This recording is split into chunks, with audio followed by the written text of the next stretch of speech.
வணக்கம் உறவுகளே.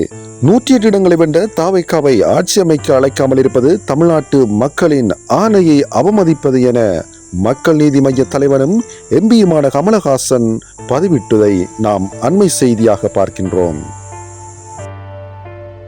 மேலும் அவர் இவ்வாறு கூறுகையில் 233 தேர்ந்தெடுக்கப்பட்ட உறுப்பினர்கள் இன்னும் பதவியேற்க முடியாமல் இருக்கின்றார்கள் என கமல் காட்டம் தெரிவித்திருக்கின்றார்.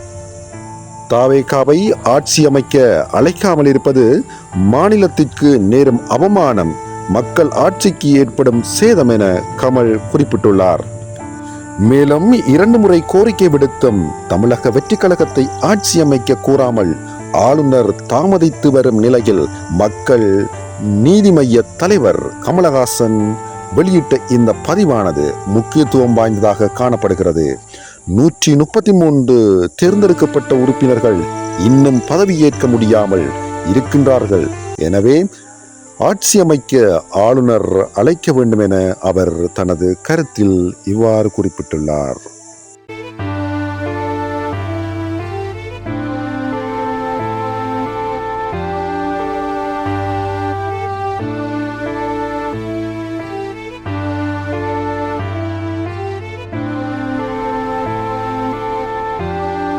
நூற்றி 108 இடங்களை வென்ற தாவைக்காவை ஆட்சி அமைக்க அழைக்காமல் இருப்பது தமிழ்நாட்டு மக்களின் ஆணையை அவமதிப்பது என மக்கள் நீதி மைய தலைவனும் எம்பியுமான கமலஹாசன் பதிவிட்டதை நாம் அண்மை செய்தியாக பார்க்கின்றோம். மேலும் அவர் இவ்வாறு கூறுகையில் 233 தேர்ந்தெடுக்கப்பட்ட உறுப்பினர்கள் இன்னும் பதவியேற்க முடியாமல் இருக்கின்றார்கள் என கமல் காட்டம் தெரிவித்திருக்கின்றார். தாவேகாவை ஆட்சி அமைக்க அழைக்காமல் இருப்பது மாநிலத்திற்கு நேரும் அவமானம், மக்கள் ஆட்சிக்கு ஏற்படும் சேதம் என கமல் குறிப்பிட்டுள்ளார். மேலும் 2 முறை கோரிக்கை விடுத்தும் தமிழக வெற்றி கழகத்தை ஆட்சி அமைக்க கூறாமல் ஆளுநர் தாமதித்து வரும் நிலையில் மக்கள் நீதி மைய தலைவர் கமலஹாசன் வெளியிட்ட இந்த பதிவானது முக்கியத்துவம் வாய்ந்ததாக காணப்படுகிறது.